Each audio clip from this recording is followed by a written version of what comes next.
This is Reel of Fortune, the ultimate movie challenge. Devin and Tyrone each pick a movie at random and dive into their thrilling and unpredictable reviews. Brace yourself for a whirlwind of cinematic surprises as we uncover hidden gems, revisit classics, and navigate the vast world of streaming movies. Welcome to Reel of Fortune. Yes, we are back with a Reel of Fortune!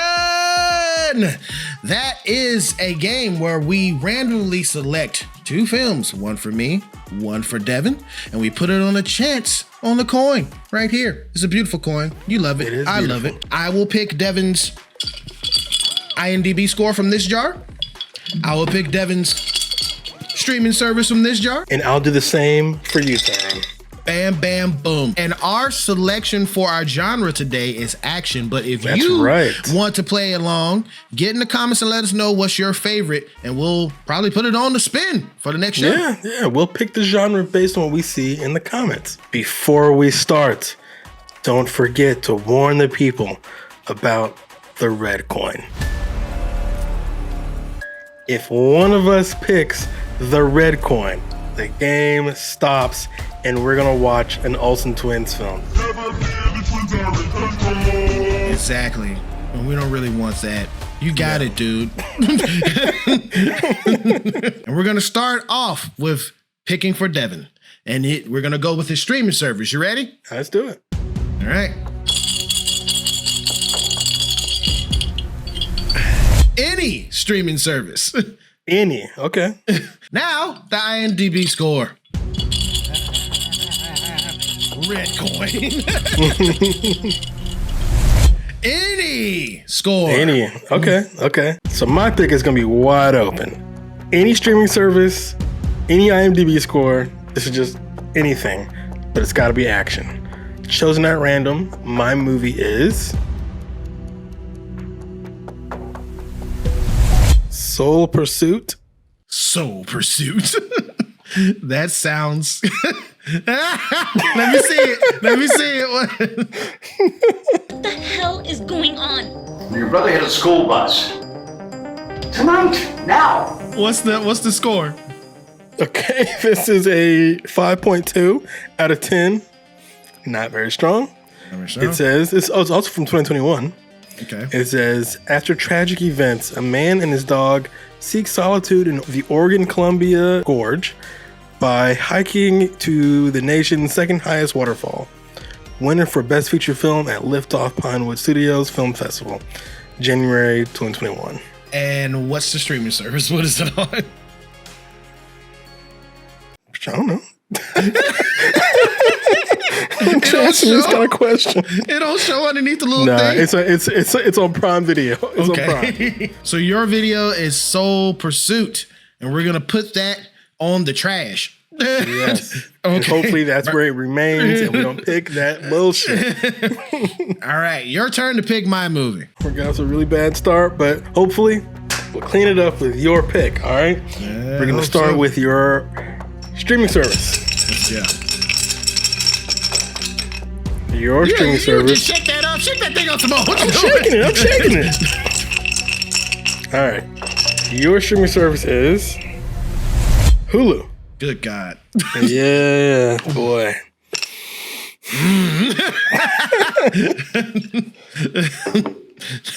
The place where movies go to die. I have no words. That's rough. Okay, so let's pick your IMDb score. At least give me a 9. The red coin is in there. Give me a 9. No Olsen Twins. And yours is better than 7. Whew. Okay. All right. So we got a good movie on Hulu, supposedly. Action film. Better than 7 on Hulu. Tyrone's pick is 13 Assassins. Have I seen that film? I don't think I've seen it. A group of assassins come together for a suicide mission to kill an evil lord. Oh, so this is like a version of like the Seven Samurai or something like that, or? We're gonna put 13 Assassins on the hammer, okay? Yes, please, something solid. Let's go. And we got, was it Soul Survivor? What is it? Soul Searcher? Soul Searcher. Soul something or another? I forgot already. You can tell which one that we want. It's on the screen. Okay, it's like around here somewhere. Okay. All right, let's get ready for the flip. Let's do it. This is a very important one. Woo! Oh, you got it? 13 Assassins. I was getting nervous. Oh man, 13 Assassins, boy. So Thank God. Let's go ahead and get into our review of 13 Assassins. Thank God.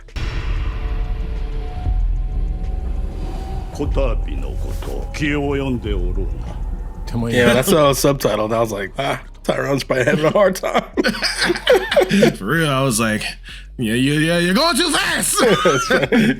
Slow down. So 13 Assassins is a remake of a 1963 film of the same name. I am not going to attempt to pronounce these names, but I'm just gonna say the Lord is in this. He is the brother of the Shogun, which we never see. Oh, hold on. I feel there's a better way to tell the story. Sell it. All right. Don't just be like, hey, here we are. I can't pronounce nobody's name. The Lord would like, you gotta sell this shit, man. Come on now. Help us out. The Lord. 13 Assassins. Yes, this is the remake of the 1963 film, Feudal Japan in 1844. There's this shogun. His brother is in charge. His half-brother is in charge. He is like doing some of the dirtiest, disgusting thing to the community. If he gets elected to consul and start making political moves, things could get really, really bad. Right, which of course is the main conflict in the film, because all our main characters are samurai, and under the old feudal rules, the samurai's only role is to die for their lord. That is it. They have no they train their entire lives.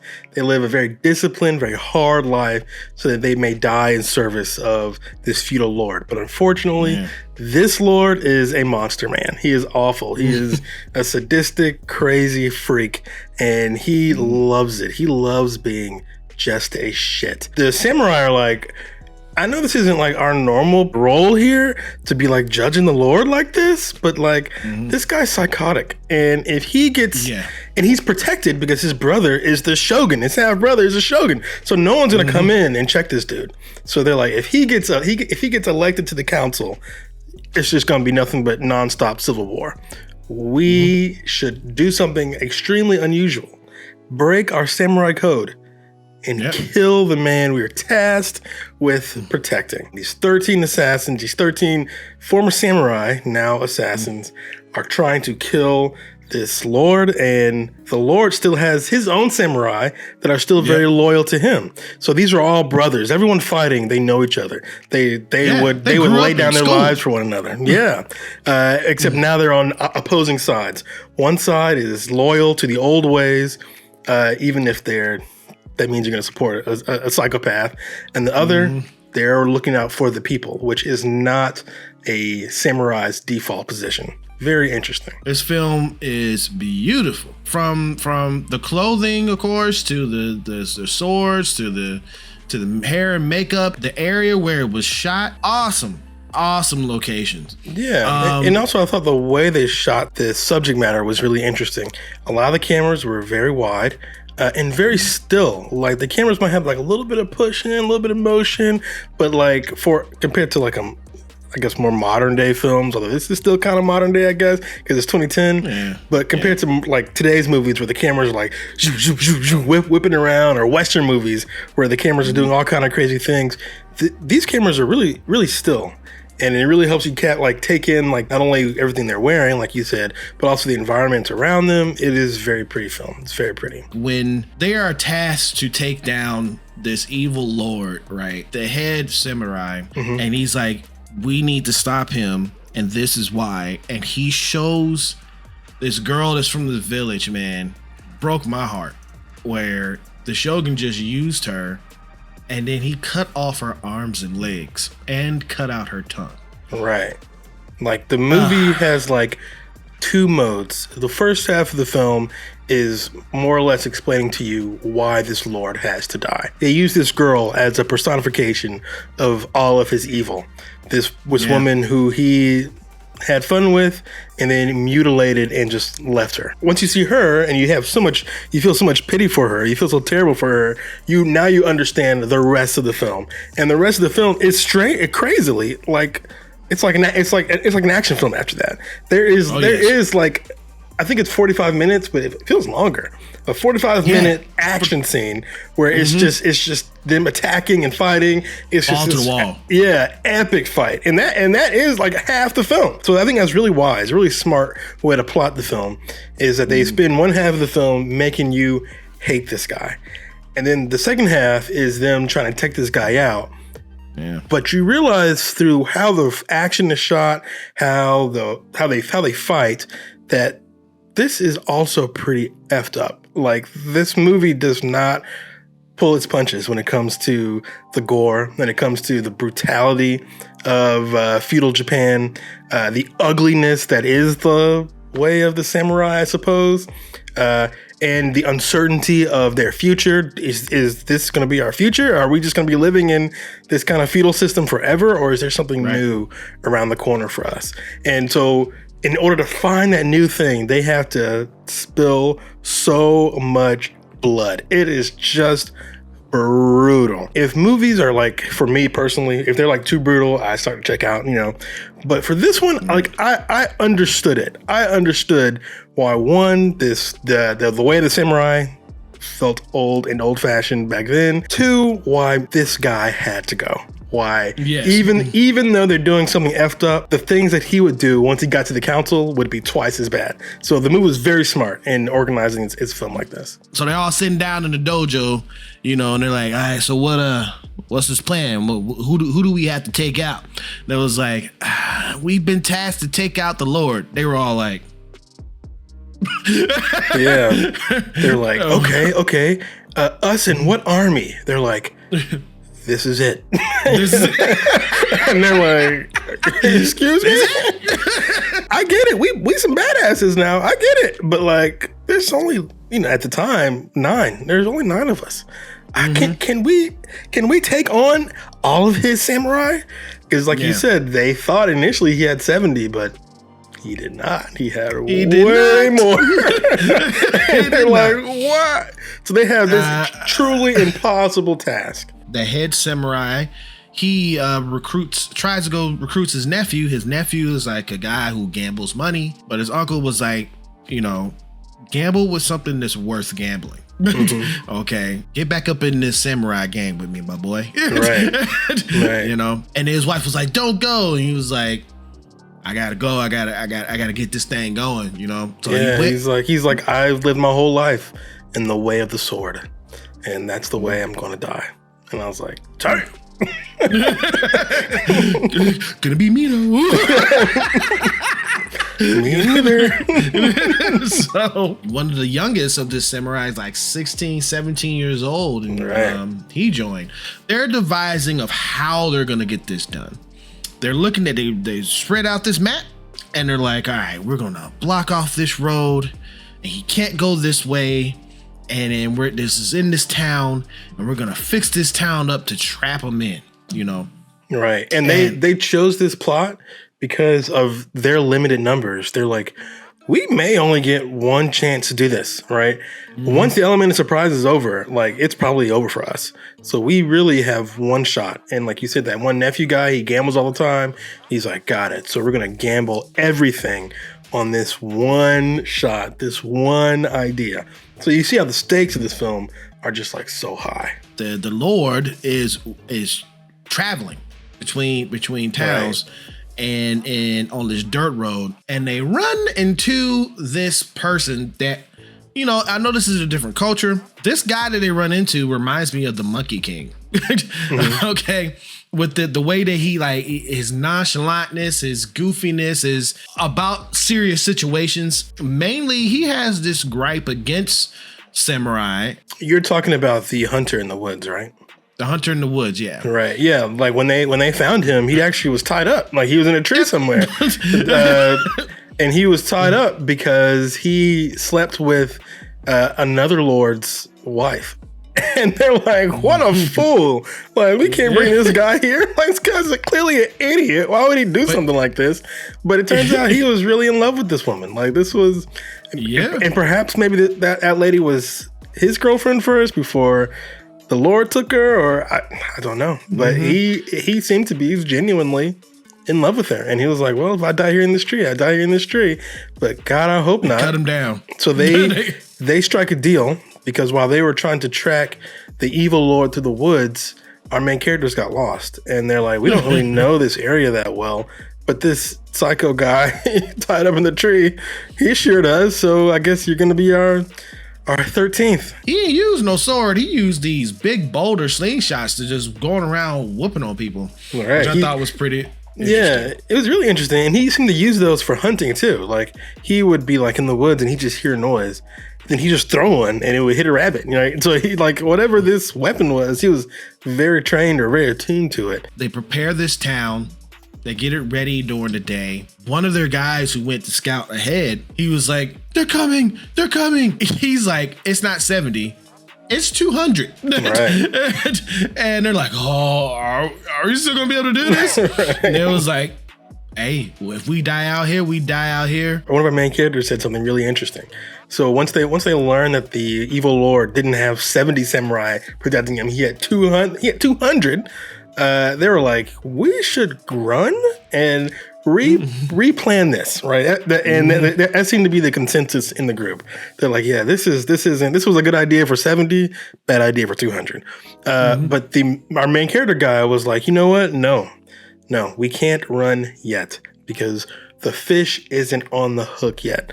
Yeah. he was like, look, if we run, we can run, I guess, but what are we gonna do? The same thing and somewhere else? Like, this is it. This is our time. This is the point.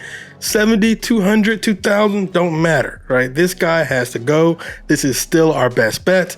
And if we just lay low, be cool, and let him get deep into the trap, let the fish not just like nibble at the hook, but swallow it, we'll be good to go. And I thought that was a really interesting like little metaphor. The head samurai gets on top of the tower and pours out a paper from the girl with her arms legs and tongue chopped off. When he asked her, where's the rest of your family? And she said, total massacre. And that was written on the paper. And when he showed that to the guy, he knew exactly who that was from. He showed that to the Lord. But even more so, the Lord was like, oh shoot, we're trapped in here and y'all trying to kill us? Hell yeah. That's what he said. That's what I like to see. Like, I was like, what? That guy was crazy. And he was like, this is going to be a great day. I can't believe it. They're trying to assassinate me? How exciting. Honoring. Yeah. I'm so honored for them to attempt to kill me. And our main character had another cold little phrase he said. This was near the end after the battle. He was like, you really think this is nothing? All these people throw away their lives for nothing? It was like, these people, they have real swords. You have a decorative sword. And you think you are just a decorative man. You don't know what real life is like. You don't know what it's like to actually devote your life to something, to actually be alive, to be living. He is so disconnected from life, from humanity. And even right up to the end, he was so awful. There was no begging for mercy from him. None of that. He was more or less like begging for blood, begging for you to kill him. He got that sweet death he was looking for. I guess so. He was like, oh, the pain, it hurts. I'm like, what do you think? That's what happens. He's like, oh, it's awful. I think I'm dying. Oh, this is the greatest day of my life. What? He's like, this is so awesome, man. Of course, our lead guy, he got wounded and he died. Everyone died except for one samurai, and that was the nephew. Weirdly enough, the hunter guy that was doing the rocks and stuff, he got stabbed in the neck and in the stomach. but Right. he survived. And so this part I wasn't sure about. So you said that one of the assassins lived. I'm like, did he, or was he? Like, were they Was he dead? Were they dead at the end? Because yeah, he got that hunter guy in the woods. He got killed very explicitly.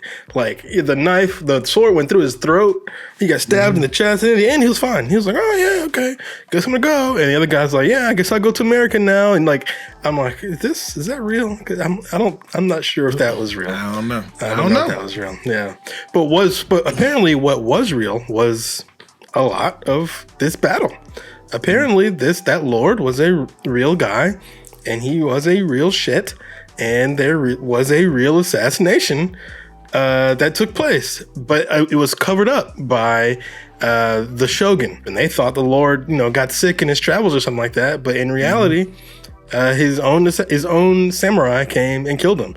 I thought that was really fascinating. And then they also said at the very end of the film that 23 years later, the way the samurai ended, all this brutality, all this horror, in a way, was it for nothing or was it for the future? I don't know. I feel like there's a lot of ways to interpret that ending. It was reminding me of one of my favorite games, Ghost of Tsushima. Yep, same, me too. Couldn't stop thinking about it. You can clearly tell that game took a lot of inspiration from 13 Assassins. This is 13 Assassins. I mean, it essentially is Ghost of Tsushima. What is more noble?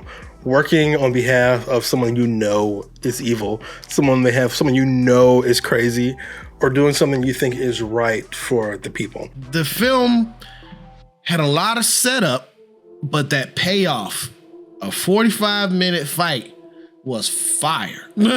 Okay, I'm giving this film a B+. B+. Yep, that's what I'm giving it as well, a B+. I thought it was a very cool film. I used that word a bunch of times in this review for a reason, because this movie has a lot of style, and it's not afraid to show off that style. The whole movie literally stops for 45 minutes just because it's a badass thing to do. That is it. Right? That is it. And they were right. But also that fight, like I said, it had a storytelling component too, where it showed the brutality of this way of life, and it made you question whether this was as noble as the samurai say it was. And it makes me want to go back and watch the original 13 Assassins. It makes me want to go back and watch that too, man. We might have to pull that up and do rewind. Would you recommend this? I would recommend this film. I think this was a very good film. But like you said, I know that subtitles aren't for everyone. They've never bothered me. And for most people, I don't think they bother most people. So if you can find the subtitle version, like we did on Hulu, I think this movie is still very good. But perhaps there's a dub version out there. I'm sure there is somewhere.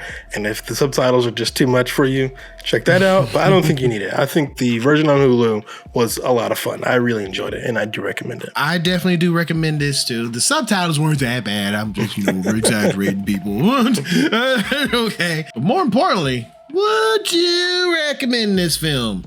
Have you seen 13 Assassins? Please get in the comments and let us know.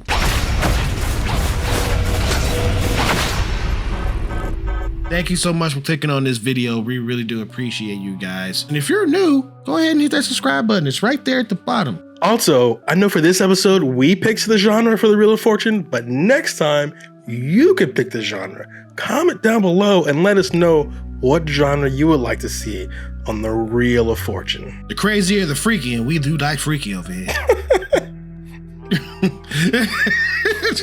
He's like, do it. I'm like, hold on now, hold on. And if you did like this rating and review for this film, please hit that thumbs up. Or you can hit that thumbs down, whichever you choose. It is your opinion. Just remember one thing, it is mostly wrong. Kind of sound like Tarzan when you said or. You were like, oh.